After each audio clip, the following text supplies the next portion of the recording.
This is a podcast by the Business Times, presented by UOB. Some organizations are more excited about the future of work than others. Some are more prepared for it than others. Some might not even have defined it for themselves, let alone their staff and potential staff, what the future of work means to them and how they should navigate it. For more insights, we speak to Dean Tong, Head of Group Human Resources, UOB. Welcome to the Business Times Future of Finance podcast. Dean, welcome back to the show. Thank you. So the last time we spoke, you talked about how employees' success is your success. So what sort of metrics do you use to measure that success? It can't just be employees happy, you happy. In fact, that's what we measure. Really? For us, employee pride is something that's very important, and we track that on a yearly basis using our engagement survey.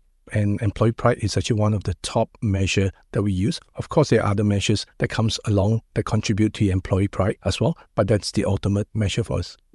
What else, though? You're saying other things go into measuring employee pride. Yes. Yeah. The overall engagement is also driven by whether employees feel that they find meaning at work, they are able to actually manage with the workload, multiple other things including compensation, benefits, the work environment, and so on and so forth. All these we classify under three groupings: care, growth, and trust, and collectively they contribute to the employee pride. In your ASEAN Consumer Sentiment Study 2023, you found that Generation Z's level of concern about work has risen. So do you know, though, specifically what they're concerned about? Yes. When we look at Generation Z, about 70% of them are actually concerned about work. And of this group, the top concern within work itself is to find work that's meaningful. Why has UOB, though, chosen to address that specifically? These new initiatives will go to that, right? Yes. Yeah. So since early this year, we have launched a program called the UOB Way. And this is really about refreshing our culture. And within the UOB Way, there is this differentiation that we are pushing out. It is balance and purpose. So purpose is where employees find their meaning at work. We have been running a series of one-day workshop where within the workshop itself, we help employees to find their individual purpose and then find their meaning at work. That is something that's very important to bring that extra oomph, if you will, to work for many of them. Dean, what about for your current staff? So you have the Better You Talent Management Program, and you want to have that cover the whole talent value chain. Tell us more about it. Well, the talent management program with Better You was started about 5 years ago. This year, we just celebrated the 5th year anniversary of Better You. When we first started off with Better You, we actually focused on 5 foundational areas, focusing on soft skills such as growth mindset, digital awareness, problem solving, data storytelling, and human-centered design. We recently had an opportunity to speak with Minister Chan Chun Sing. He actually came in and shared about the philosophy of the education at ITE. When they first come in, instead of teaching them hard technical skills, the first focus is really on building the confidence and the growth mindset. And that is exactly what we have done with Better You at the foundational level. Since then, we have added a lot of specializations such as in artificial intelligence, project management, data analytics, and this will allow our employees to really deepen their skill set in very specific area. And more recently, we are promoting career mobility, which is the ultimate platform for reskilling, where you are actually at the job, you are learning from the job itself. And we hope that with this, we will see more and more people able to pivot from their current job to one of a future growth job. Earlier, we talked about how Gen Z's level of concern about work's risen. They want purposeful work. Do you think there now is, though, an employee-employer expectation gap? I don't really see a gap, but I think expectation has certainly changed. Okay. Given the COVID, I think a lot of people have gone through a rethink, if you will, about what they are looking for in their career. People are looking for balance. They're also looking for more meaningful work at the workplace. And so for organization, we really have to think hard about how to package some of the things that we have been doing. In fact, a lot of the work in the past was very meaningful as well. But I think how do you really bring it across and take the deliberate step to establish that meaning with the employees? What's the priority to change right now? Maybe not gap per se, but there is a change in expectation. Which one, from the employee perspective, are you tackling? Well, for us, we are tackling all from all fronts. Okay. From all fronts at the same time. Of course, if you're talking about things that we have to really prioritize, it is the things which are most time urgent. For example, if there are areas where the workload is very severe, then we have to make sure that we are releasing those pressure in those areas by providing more resources, reskilling our people to do the job better and to improve productivity. Now, at the same time, we have to address the concern about meaning at work as well as a balance in the longer term. Previously, I spoke about UOB having adopted the flexible work arrangement. In fact, the first bank to have adopted that. This is something that has added to the balance for employee, but working at home alone does not establish that balance. So it's really how one manage oneself given the time that you have. What do you use it for? You can simply waste it away watching Netflix, or you can actually use it to upskill yourself. You can use it to look after your own health as well as spending time with your family. These are really multifaceted topic that needs to be discussed from a holistic standpoint. Still to come, what UOB is doing about hiring and retaining staff. More in a moment. This episode of Future of Finance is presented by UOB. And now, back to our podcast. We're speaking to Dean Tong, Head of Group Human Resources at UOB. Dean, surely it shouldn't all be about what an organization can do for potential staff. Shouldn't potential employees kind of do some of the work as well? Where's the balance? It's very important to set the expectation right up front.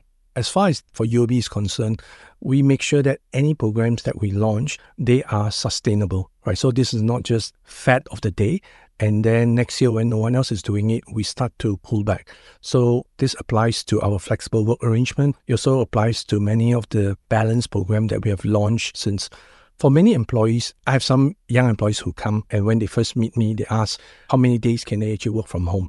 So while I'm a big promoter of flexible work arrangement, I'll oftentimes tell them that should not be the first question that you ask as someone new to an organization. Your priority needs to be that of growth, really learning as much as possible to build the foundation. And then there will be times in your life when the balance is required. For example, if you have a sick parent at home that you need to take time to look after them, if you have a new baby that you need to actually share the responsibility to be at home, then this is where the balance is really important for you. Whereas when you still have a lot of flexibility upfront, really prioritize the growth before some of the balance. So what's really important is perspective. For many employees, when they come into an organization, if you want to live a good life, a meaningful career, then you really have to start very early on and having that right perspective, coming in with the intention to really learn and do as much as you can, build that strong foundation so that you can reap the benefit later on in your career. That's the thing though. If their needs aren't met at the get-go, they just won't come work for you. Then what are you going to do about attracting talent? Well, for me, it's about self-selection. So given the type of talent that we are looking for, we are actually putting our programs out there to attract the right people with the right mindset, if you will. Right? Some people will not find UOB attractive at all because it's not what we are actually offering. And also that segment of employees may not be what we are looking for either. So it's really about using your value proposition to find the right match, the people that you want to bring to the organization. Dean, let's talk more about that coveted work-life balance. Is it even realistic to think that that's a concept that can come to fruition? You've explored at UOB flexi work arrangements even before the pandemic made it sort of a requirement. You were the first bank to implement it, etc. Are you doing much to ensure that employees still have that coveted work-life balance? Absolutely. I'm a huge believer of balance. I wouldn't use the word work-life balance because balance actually differs by individual and also differs by the different stages of life that you're going through. I believe that if you want to create a sustainable career over time, balance is critical. You can actually squeeze out as much from your employee as possible, but unfortunately, they cannot stay with you for long. So if you want your employee to stay long with you, you must give them the purpose and the balance as well, so that it can be more sustainable. This is not a dream. This is something that is real. However, it requires work from both the employee side as well as from the organization. From the employee side, of course, self-discipline is something that's very important. I share this with many of my people that I wake up 4 in the morning, I start my day with meditation, I run, swim, cycle before I come to work, and then I squeeze in as much as I can do as possible during the workday, but I try to be home every night for dinner with my kids, and that's sort of a sacred time. And afterwards, if I have to work, I can continue to work. If not, I can do a bit of relaxation and read a book before I actually retire. How you live your day is a reflection of your priority in your life. You must be disciplined about this. If you are, then you can certainly get that balance.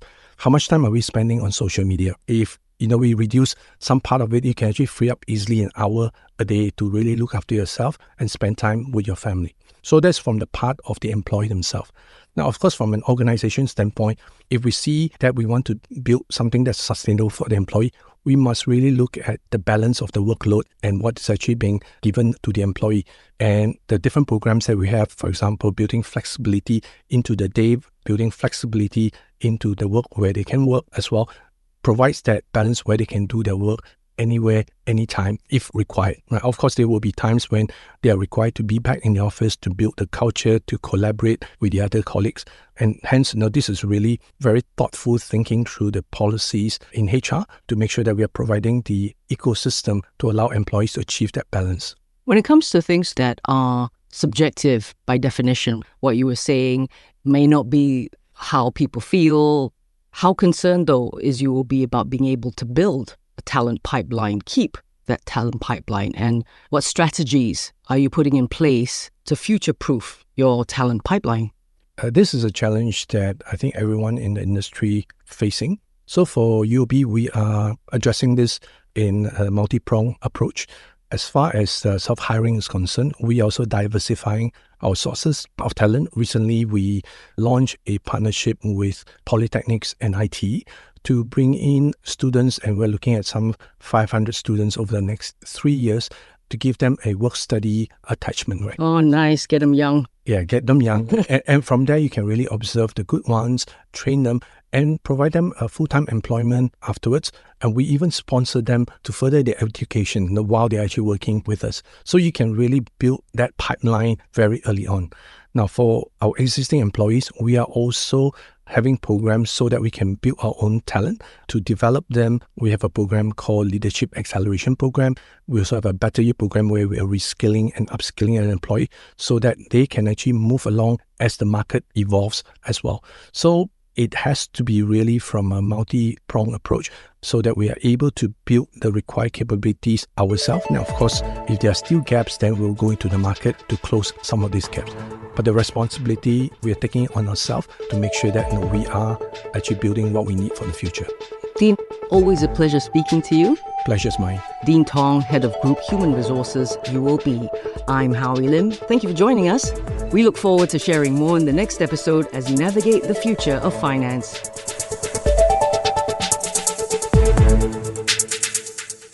This episode of Future of Finance was presented by UOB.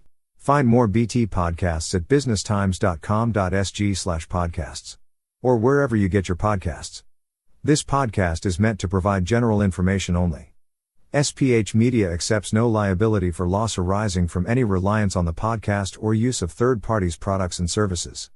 Please consult professional advisors for independent advice.